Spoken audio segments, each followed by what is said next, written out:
Hi hello friends, welcome to Mouni cine updates. Ethirneechal season 2லாம் இல்லை, எதிர்நீச்சல் தொடர்கிறது அப்படிங்கிற மாதிரி தான் வந்து போட்டிருந்தாங்க. எனக்கு என்னமோ வந்து புதுசாக பார்க்குற மாதிரிலாம் ஃபீல் இல்லைங்க. ஆல்ரெடி பார்த்து கன்டினியூஷன் மாதிரி தான் ஒரு ஃபீல் இருக்குது. யாரும் பார்த்தீங்களா எபிசோட்ஸ் எப்படி இருந்துச்சு? ஸோ 2 எபிசோட்ஸ், நேற்றுக்கு எபிசோட் இன்றைக்கி எபிசோட் ரெண்டுமே பார்த்தீங்களா? நேற்றுக்கு எபிசோட்ஸ் பற்றியே பேசணும்னு நினச்சேன், பட் அது டைம் இல்லாதனால சேர்த்து இன்றைக்கி எபிசோட பேசலாம் அப்படிங்கிறதுக்காக இந்த ஒரு வீடியோ. ஸோ ரொம்ப நல்லா இருந்துச்சுங்க. எப்பயும் போல் நம்ம திருசெல்வம் சார் மாஸ் பண்ணிட்டாருன்னு தான் சொல்லும். அவர் சொன்ன மாதிரியே அவங்க 4 பேரும் வந்து பார்த்திங்கன்னா அந்த இடத்துலேருந்து நெக்ஸ்ட் லெவல் போன மாதிரி தான் வந்து காமிச்சிருக்காங்க. இதில் வந்து பார்த்திங்கன்னா கரிகாலனோட மாஸ் அந்த இதை அப்படியே கொண்டு வந்திருக்காங்க. ஸோ 2-4 எபிசோட்லேயுமே அவர் வந்து பங்கம் பண்ணிகிட்டு இருக்காங்க சொல்லும் காமெடியில். ஸோ அவங்களாம் வந்து என்ன தான் வந்து திட்டினாலும் அவரோட காமெடி சென்ஸ் வந்து அழகாக கொண்டு போயிட்டு இருந்தாங்க. எல்லாமே நல்லா இருந்துச்சு. எனக்கு இந்த தாரா பாப்பாவை மாற்றினது வந்து பிடிக்கலைங்க. அந்த மூஞ்சி ரொம்ப செட்டாக இருந்துச்சு. நந்தினி மூஞ்சிக்கும் அவங்களுக்கு வந்து அந்த பேச்சுறதாக இருக்கட்டும் எல்லாமே ரொம்ப க்யூட்டாக இருக்கும். அது பார்க்குறதுக்கு ரொம்ப நல்லாயிருக்கும்.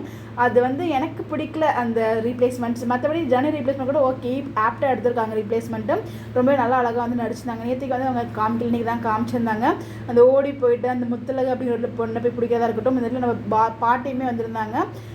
அது மட்டும் இல்லைங்க, நோ ரீப்ளேஸ்மெண்ட். அதுதான் வந்து எனக்கு ஷாக்கிங்காக இருந்துச்சு. ஏன் அப்படின்னா சத்யா தேவராஜன் இருக்காங்களே, அவங்க வந்து விஜய் டிவியில் தனம் அப்படிங்கிற ஒரு சீரியலில் கமிட் ஆகிருக்காங்க மெயின் லீடாக. அப்படிங்கிறப்ப இதில் வரமாட்டாங்கன்னு தான் நினச்சேன். ஆனால் வந்து அந்த சாங்கில் அவங்களோட என்ட்ரி இல்லை. அப்படிங்கிறப்ப நானுமே வந்து முடிவு பண்ணிட்டேன் ரீப்ளேஸ்மெண்ட் ஆகிடுச்சு போல் அப்படின்னு.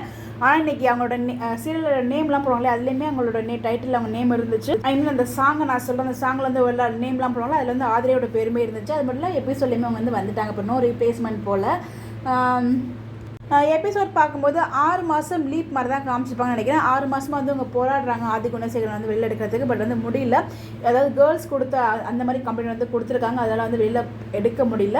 இதில் சார்பாலாவும் இருக்காங்க. சார்பாலாவும் போய்ட்டு அதாவது இவங்க அப்பீல் பண்ணும்போதுலாம் வந்து அது வந்து அது வாதாடி அதை வந்து ஒன்றும் இல்லாமல் ஆக்கி விட்டுறாங்க. அவங்க வெளியே வர முடியல ஆதி குணசேகரன். அதனால் ஃபீலிங்ஸ் ஆகி வந்து பார்த்தீங்கன்னா பாட்டி, அதாவது அவங்க அம்மா வந்து படுக்கையே போயிட்டாங்க. எனக்கு உடம்பு நம்ம நெஞ்சு பிடிச்சிட்டு உட்கார மாதிரிலாம் காமிச்சிருப்பாங்க.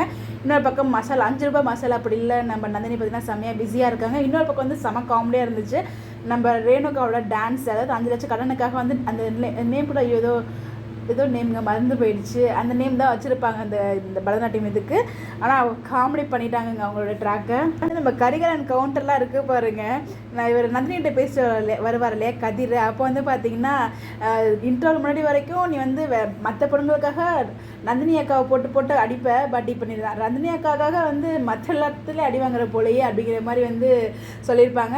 ஏன்னா அந்த மாதிரி தாங்க நந்தினிகிட்ட அவர் பேசினது இருந்துச்சு. அதுக்கு முன்னாடி வந்து அந்த ஒரு சவுண்டாக பேசுவார். இன்றைக்கி பேசும்போது ரொம்ப பொலைட்டாக பேசுவார். ஆனால் மாறிட்டாங்கன்னு பார்த்தா இவர் மாறாமல் தான் இருப்பார் அப்படிங்கிற மாதிரி இருந்துச்சு. கொஞ்சம் அடக்கி வாசித்த மாதிரி தான் இருந்துச்சு எனக்கு பொறுத்த வரைக்கும் கதிரை பார்க்கும்போது. உங்களுக்கு எப்படி ஃபீல் சொல்லி கமெண்ட் பண்ணுங்கள். இன்னொரு பக்கம் ஜனனி எதுக்கோ போராடுறாங்க. ஜனனியும் சக்தியும் சத்தியமாக எனக்கு என்னத்துக்காக போராடுறாங்கன்னு எனக்கு புரியவே இல்லை இன்றைக்கி எபிசோட் வரைக்குமே. உங்களுக்கு எதுவும் தெரிஞ்சிச்சு இல்லை தெரியும்னா மறக்காமல் எனக்கு கமெண்ட்டில் சொல்லுங்கள், நான் தெரிஞ்சுக்கிறேன். பிகாஸ் நானும் எதுக்காக ஏதோ வந்து நல்லதுக்காக பண்ணுறாங்க, பட் என்னென்னு தெரியல. தான் சொல்லுவாங்க இல்லையா, ஸ்டார் மேக்கர் பண்ண போகிறாங்க அப்படின்னு சொல்லிட்டு நம்ம டேரக்டர்ஸ் அது மாதிரி தான் வந்து நிறைய ஸ்டார்ஸ் வந்து உருவாக்க போகிறாங்க. அதுக்கான பணி தான் போயிட்டுருக்கு. ஆனால் அந்த பணி என்ன பண்ணி எனக்கு சுத்தமாக புரியல. உங்களுக்கு பிடிச்சா மறக்காமல் கமெண்ட்டில் சொல்லுங்க.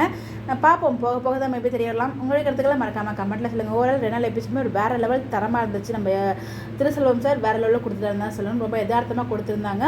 நம்ம ஜனனி பேசினதுமே ரொம்ப நல்லா இருந்துச்சு. முத்தலகிட்ட ஏன்னா பெண்கள் ஃபேஸ் பண்ணுற அது விஷயம் தான். ஏன்னா அந்த பொட்டு வைக்கக்கூடாது, பூ வைக்கக்கூடாது, அதெல்லாம் வந்து பெண்கள் ரெகுலராக ஃபேஸ் பண்ணுற நிறைய ப்ராப்ளம் தான் ரொம்ப அழகாக வந்து அங்கே சொல்லியிருந்தாங்க. அது எனக்கு ரொம்பவே பிடிச்சிருந்துச்சு. அடுத்தது பார்த்திங்கன்னா நேற்றுக்கு எபிசோடில் நம்ம ஈஸ்வரி பேசுனதுமே ரொம்ப நல்லா இருந்துச்சு. யார் என்ன நினச்சா எனக்கு பிரச்சனை இல்லை, எனக்கு என்னை பற்றி தெரியும் அப்படிங்கிறத சொல்லுவாங்க இல்லையா. ரொம்ப அழகாக பெண்கள் என்னெல்லாம் பின்பற்ற வேண்டுமோ அது அழகாக வந்து எடுத்துருந்தாங்க தான் நான் சொல்லுவேன். எதிர்நீச்சலில் வழக்கம் போல் டைலாக் மாசாக இருந்துச்சு. ஸோ பெண்களுக்காக ரொம்ப அழகாக வந்து எல்லா டைலாக்குமே எழுதியிருந்தாங்க. அது எல்லாமே ஒரு பெண்களாக இருந்தால் இப்படிலாம் இருந்தால் நல்லா இருக்குங்கிற மாதிரி நம்மளுமே ஃபீல் பண்ண வச்சு நிறைய டைலாக்ஸ்லாம் இருந்துச்சு. ஸோ நீங்கள் பார்த்தீங்களா எப்படின்னு சொல்லி உங்களுக்கு கருத்துக்கலாம் மறக்காமல் கமெண்ட்டில் ஷேர் பண்ணுங்கள்.